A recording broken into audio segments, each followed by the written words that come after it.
Hey everybody, this is Robert from Black Belt Gaming. I hope you're doing well. I wanted to make another entry into my Advanced Dungeons & Dragons First Edition series. I think this is actually going to be a little mini series, a little series of several videos covering the same topic. I did this once before when I talked about the feel of First Edition. I think this point, this set of points about hit points can cover several videos as well. I'm going to start with this one about looking at hit points as they are written in the book, and then I'm going to talk about how, in other videos, how I played, especially as a dungeon master, how I interpreted the use of hit points in the game, and I think you'll find that interesting. But let's go over the basics first about what we have in the book.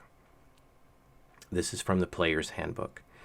Each player has a varying number of hit points, just as monsters do. These hit points represent how much damage, actual or potential, the character can withstand before being killed. An important thing to note there, it says actual or potential. And that's really going to be the heart of this video series on hit points. Actual damage is very easy to understand. You get hit, you take damage, you're bleeding. Very easy to understand. And I think that is how most people play the game. But I think they're missing something, and that is the concept of potential damage. So let's read on just a little bit more.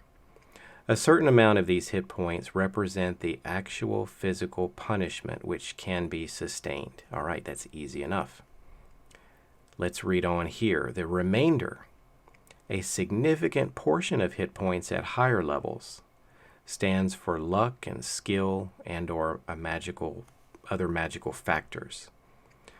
So if you take a standard man-at-arms who can take 5 points of damage before being killed, how about something like a 10th level fighter? A fighter with a high constitution might have as many as 85 hit points or more. This is the equivalent of about 18 hit dice for creatures. And the damage, the actual damage it would take to kill this man would kill 4 huge warhorses. And it's ridiculous to assume that even a fantastic fighter can take that much punishment. So we shouldn't really think about hit points that way. See, it seems obvious here that Gary didn't. So what are we talking about with hit points? We're talking about part of it being actual damage, but a significant portion starts to become potential damage. So let's read on a bit more about the rules, and then I'll go into the other parts. So this is from the Dungeon Master's Guide. It again goes into some more detail about the ability to survive. And it says it's preposterous to believe that as your character gains levels of ability, that you also gain some physical ability to take more punishment. He said that's not what it is. It doesn't mean that one sword thrust can kill this man, but to kill you it takes 4, 5, or 6 sword thrusts through the body. It's just ridiculous to think that. So then what are hit points about? Well, they represent actual physical ability, you know, your ability to withstand that blow and how tough you are to endure that damage. But it also represents your combat skill, your combat reflexes, your danger sense. It could be some sort of luck or magical protection or divine protection. All of those things coming in together. Let's talk about the rules just a little bit more. What happens when you run out of hit points, and what happens when you try to heal hit points. Healing hit points in first edition D&D is a slow process. When your character loses hit points, there are a number of different means by which they can be restored. They can be restored by magical spells. There's magical potions, other things like that. But typically you're going to recover your hit points of damage from rest, and it's a bit slow. For each day of rest, a character will regain 1 hit point, up to and including 7 days. However, a character with a penalty for poor constitution must deduct weekly the penalty score from his or her days of healing. So if you have a -2, that means in a week you're not going to get back 7 hit points, you're only going to get back 5. After the first week of continuous rest, characters with a bonus for high constitution add the bonus score to the number of hit points they receive during resting. So if you're recovering and you get your 7 hit points back the first week, the second week of rest, you're going to get back 7 more, plus your constitution bonus. So if you have a great constitution bonus of up to +4, you're going to restore 11 hit points then.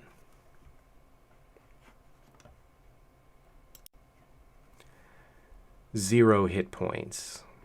I believe in the basic versions of the game, once you reach 0, you're dead. In Advanced Dungeons & Dragons, when any character is brought to 0 hit points, you you fall unconscious.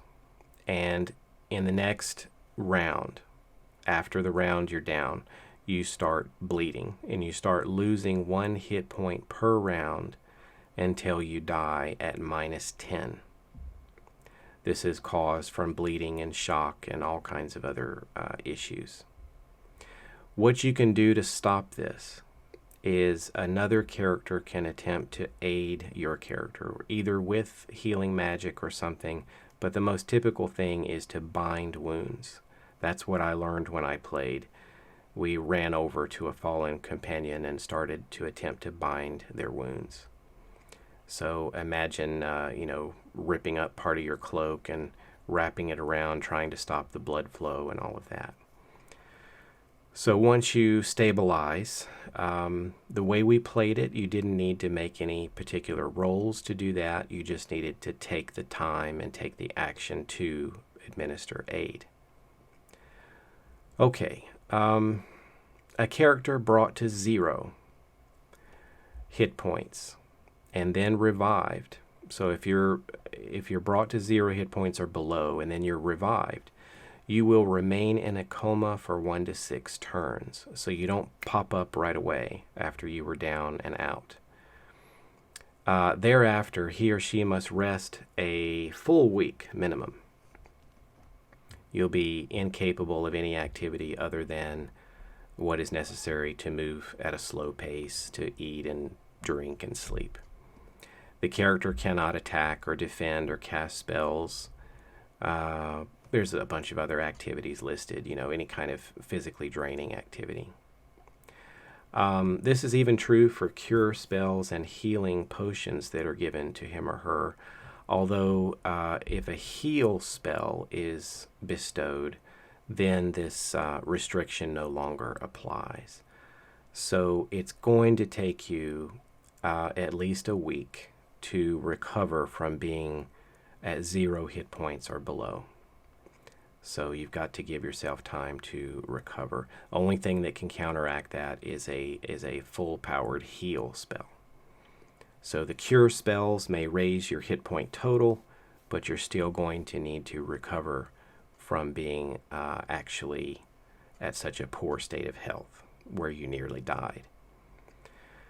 Another point of interest here is if the damage to you hits you and you drop like immediately to -6 and you are suffering that much damage, and before aid is rendered to you, let's say you're hit and you're dropped down, maybe you bleed out so far, or it could be that a hit not only did enough damage to take you to 0, but take you all the way down that far to -6 before you received aid, you're going to have some scarring as a result. So For example, a character struck by a fireball and then treated when at -9 might have horrible scar tissue on exposed areas of flesh like the hands, arms, face, and neck. So anything that's going to take you to -6 or more is going to leave a mark. Okay, so just in closing, for this first basic video, you do not need to see hit points as physical damage. That is only part of what they represent. So if your character is attacked and there is a loss of hit points, that could mean that your character parried the blow. It could mean that your character dodged out of the way. It actually might mean that your character wasn't even hit. They did something to lower the damage. They did something to minimize the damage. They did something to avoid being hit in a vital area. And it's up to your creativity and imagination to describe how that happens. And typically that was in my hands as the dungeon master. So you don't have to just say hit 4 points of damage, hit 5 points of damage, and just assume that it's like a video game and a health bar. It doesn't need to work that way. If you've ever seen Conan the Barbarian, where Conan is knocked to the ground, this is the old Arnold Schwarzenegger movie, and Rexor is about to finish him off, and then in steps Valeria, the ghost of Valeria, and parries Rexor's blow. Right there could be divine intervention. That could have been a moment that would have killed a normal man, but Conan had extra protection. He still lost hit points technically, but how it was described was he was being protected by Valeria. That's one way to do it.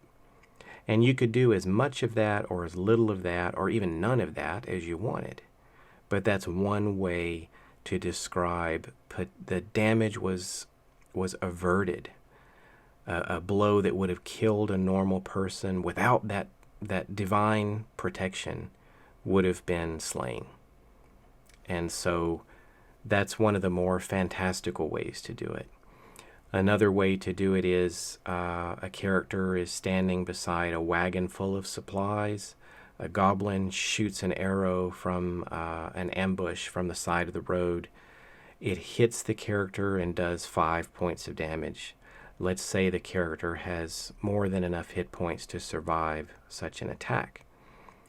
You could simply have it described as the arrow buries itself in the side of the wagon and is a close call. It never even touches the fighter, but his stamina is wearing down. His luck is wearing out. That shot would have killed a normal person, but he knew how to just move out of the way just in time. Or for some reason, he was blessed by the gods and the arrow just happens to miss him. Or perhaps he was ducking down to get a rock out of his shoe, and just as he ducked down, the arrow buries itself in the wagon just over his head. Anything like that could happen. It could be luck, divine intervention, magical protections, whatever you wanted them to be. Have fun with it. It doesn't have to be always you're hit and you're bleeding, you're hit and you're bleeding. So when do you do that part? You do that part when the character is near death or near 0 hit points. So let's say you don't have very many hit points. You only have a first level character and you only have a few hit points. And the arrow hits you and drops you to 0. Well, of course, you're going to go down. That hit you. That hit you and injured you and brought you to 0 or less hit points. Or let's say you had 6 hit points and that arrow strikes for 5 and you have 1 hit point left. You can bloody the character. That's a concept that came later in 4th edition when you lost half your hit points or more. The creature was bloodied. A character was bloodied. Well, I was using stuff like that years ago, not at half hit points necessarily, but when they were getting low. It was almost like a warning shot that, hey, the next thing coming can kill you. And so you were hit and wounded. If you're hit again, you might be out. So it's up to you to make the call. If you want them to be completely missed and still have the 1 hit point, then so be it. That's fine. And remember, buy the book. Another way that you can play, according to the Dungeon Master's Guide, is the characters don't have to know how many hit points they have. You can keep track of that as the Dungeon Master.